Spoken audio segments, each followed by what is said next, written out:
और इस बीच बड़ी खबर मिल रही है, सुप्रीम कोर्ट में बंगाल सरकार की याचिका खारिज कर दी गई है। हाईकोर्ट के आदेश के खिलाफ ये याचिका डाली गई थी। फोर्स की तैनाती को लेकर याचिका थी। पंचायत चुनावों में केंद्रीय बलों की तैनाती का रास्ता अब साफ हो गया है।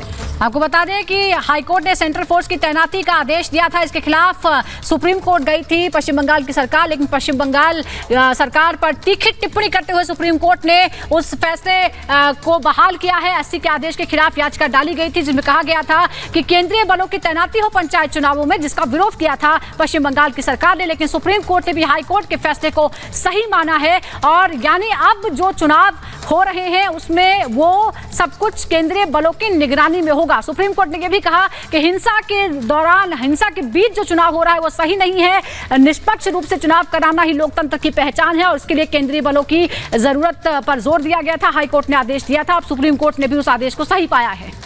बड़ी जानकारी आपको दे रहे हैं, जिस तरह से पंचायत चुनाव है और उस दौरान सुप्रीम कोर्ट ने कड़ी नसीहत भी दी है पश्चिम बंगाल सरकार को और हाईकोर्ट के आदेश में दखल देने से सुप्रीम कोर्ट ने अब साफ इनकार कर दिया है। यानी केंद्रीय बलों की तैनाती पश्चिम बंगाल में होगी। याचिका खारिज हो गई है बंगाल सरकार की। और हमारे सहयोगी अखिलेश राय हमारे साथ जुड़ गए हैं। अखिलेश, क्या कुछ हुआ अदालत में? बड़ा झटका माना जाए इसे पश्चिम बंगाल सरकार के लिए?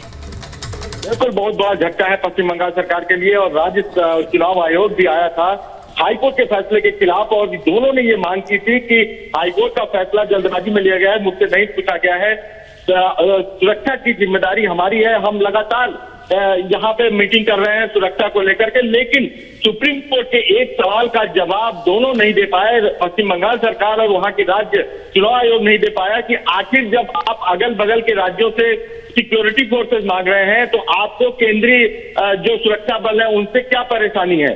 आखिर केंद्रीय सुरक्षा बल क्यों आप नहीं लेना चाहते हैं? इस पर कोई जवाब नहीं दिया जा सका। सुप्रीम कोर्ट ने साफ तौर पे कहा कि स्वतंत्र और निष्पक्ष चुनाव कराना ये जिम्मेदारी है, ये होना चाहिए। इसके लिए कोई भी अगर सुरक्षा की बात होती है तो उसको मुहैया कराया जाना चाहिए और यही बात हाईकोर्ट ने कही है। सुप्रीम कोर्ट ने यही कहा कि 2013 और 2018 का जो आपका ट्रैक रिकॉर्ड है पंचायत चुनाव का, जिसमें बड़े पैमाने पर हिंसा हुई थी, उसको देखते हुए हाईकोर्ट ने यह आदेश दिया होगा।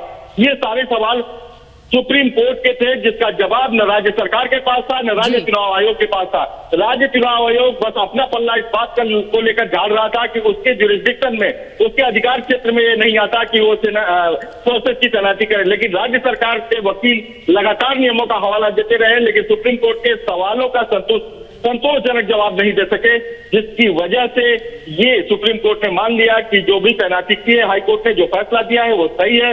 और 75,000 जो बूथ हैं वो 75,000 बूथों पे केंद्रीय सुरक्षा बल की तैनाती का जो हाईकोर्ट आदेश दिया है उसमें सुप्रीम कोर्ट ने दखल देने से इनकार कर दिया और साफ कहा है कि निष्पक्ष चुनाव कराना चुनाव आयोग की जिम्मेदारी है और उसमें साफ तौर पे किसी भी दखल को बर्दाश्त नहीं किया जाएगा। यहाँ तक कि याचिकाकर्ता शुभेंदु अधिकारी के वकील हरीश साल्वे ने कहा कि इनको लगता है कि केंद्रीय बल आने से वो एक आक्रमणकारी सेना है, वो वहां पर कुछ गलत कर सकती है, लेकिन ऐसा नहीं है। ट्रैक रिकॉर्ड है केंद्रीय सुरक्षा बलों का, तो चुनाव में हमेशा तैनात होती रही है। बड़ी बातें बता रहे हैं, कोर्ट ने टिप्पणी में क्या कुछ कहा है, सीधे सीधे बड़े झटके के तौर पर पश्चिम बंगाल सरकार के लिए देखा जा रहा है। याचिका खारिज कर दी गई है। बहुत शुक्रिया जुड़ने के लिए और जानकारियां देने के लिए।